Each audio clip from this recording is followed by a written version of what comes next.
Bismillahirrahmanirrahim.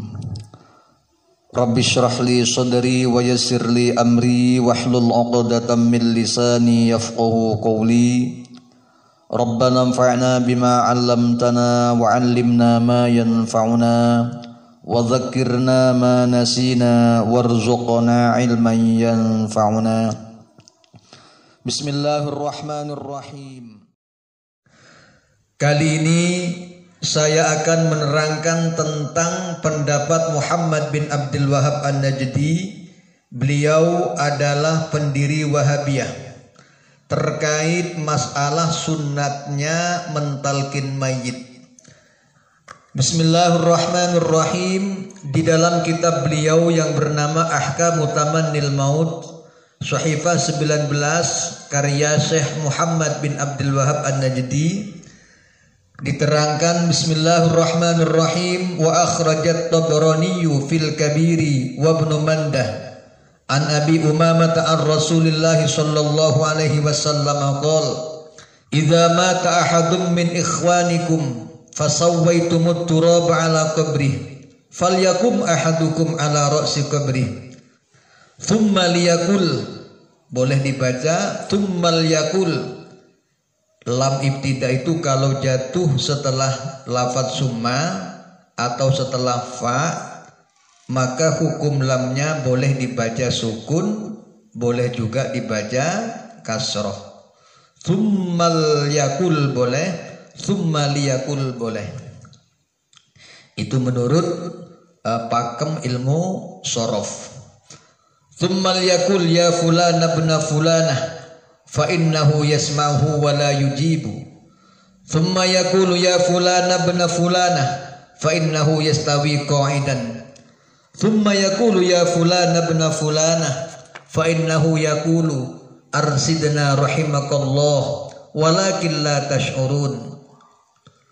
Falyaqul udhkur ma kharajta alaihi minad dunya syahadata an la ilaha illallah wa anna muhammadan abduhu wa rasuluh wa annaka raditu billahi rabba wa bil islami dina wa bi muhammadin nabiyya wa bil qur'ani imama fa inna munkaran wa nakiran ya'khudhu wahidun minhuma bi yadi sahibihi wa yaqulu intaliq bina ma naqudu inda man qad lukina hujjatahu fayakunu Allahu hajijahu dunahuma.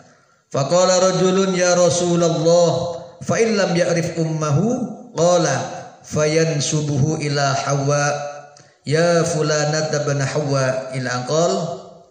Intaha ahkamu tamannil maut. Arti dari keterangan tersebut kalau di bahasa Indonesia kan kurang lebih seperti ini. Imam At-Tabrani telah meriwayatkan dalam Al-Mu'jamul Kabir dan juga Imam Ibnu Mandah. Beliau menceritakan dari Abi Umamah dari Rasulullah sallallahu alaihi wasallam, beliau bersabda, apabila salah seorang saudara kamu meninggal dunia lalu kalian meratakan tanah di atas makamnya, maka hendaklah salah seorang kamu berdiri di bagian kepalanya dan katakanlah wahai fulan bin fulanah, maka sesungguhnya mayit mendengar dan menjawab panggilan tersebut. Kemudian katakan wahai fulan bin fulanah, maka mayit akan duduk dengan sempurna. Kemudian katakan juga wahai fulan bin fulanah, maka sesungguhnya mayit akan berkata, berilah kami petunjuk, semoga Allah merahmatimu. Akan tetapi jawaban dari mayit tersebut kalian tidak menyadarinya. Lalu katakanlah kepada mayit, ingatlah janji yang kamu pegang ketika keluar dari dunia, yaitu bersaksi bahwa tiada Tuhan yang berhak disembah kecuali Allah, dan bahwa Nabi Muhammad adalah utusan Allah, bahwa kamu rela menerima Allah sebagai Tuhan, Islam sebagai agama, Nabi Muhammad sebagai Nabi, dan Al-Quran sebagai pemimpin. Maka pada saat itu malaikat mungkar dan nakir akan saling berpegangan tangan dan berkata, marilah kita pergi. Kita tidak perlu duduk di samping orang yang telah dituntun jawabannya. Nanti Allah yang akan memberikan jawaban terhadap kedua malaikat tersebut. Seorang laki-laki bertanya, "Wahai Rasulullah, jika ibu mayit itu tidak diketahui namanya?" Beliau menjawab, "Nisbatkan saja kepada Hawa, yakni katakan kepadanya Fulanah atau Fulan bin Hawa." Demikian penjelasan di dalam kitab Ahkami Tamanil Maut karya Syekh Muhammad bin Abdul Wahab An-Najdi. Berarti beliau juga mengakui tentang dianjurkannya mentalkin mayit. Jadi apabila ada kelompok Wahabi yang mengatakan talqin tidak boleh, berarti jelas nyata-nyata berlawanan dengan pendiri Wahabi itu sendiri. Kemudian masih terkait tentang talqin, fatwa dari Imam Ibnu Taimiyah tentang anjuran untuk mentalqin mayit. Bismillahirrahmanirrahim.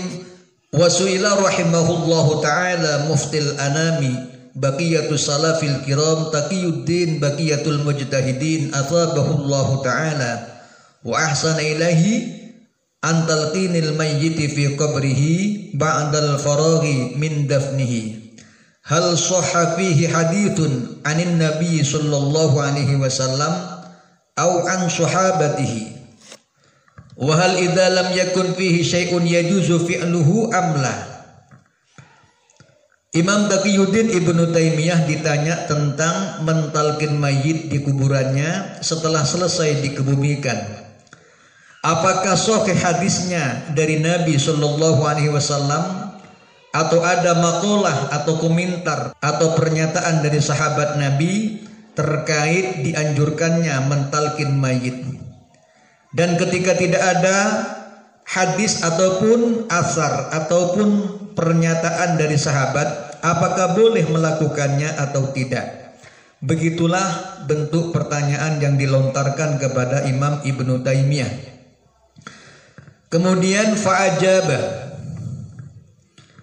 hadat talqinul madhkuru qad nukila an ta'ifatin minas sahabah annahum amaru bihi ka Abi Umamah al-Bahili wa ghairihi wa ruya fihi hadithun anin nabiy sallallahu alaihi wasallam lakinnahu mimma la yuhkamu bi sihhatihi wa lam yakun katsirun minas sahabati yaf'alu dzalika falihada qala al-imam Ahmad wa ghairuhu minal ulama inna hadzal talqina la ba'sa bihi farakhasu fihi wa lam ya'muru bihi wastahabbahu ta'ifatun min ashabi Syafi'i wa Ahmadu wa karihahu ta'ifatun minal ulama min ashabi Malikin wa ghairihim.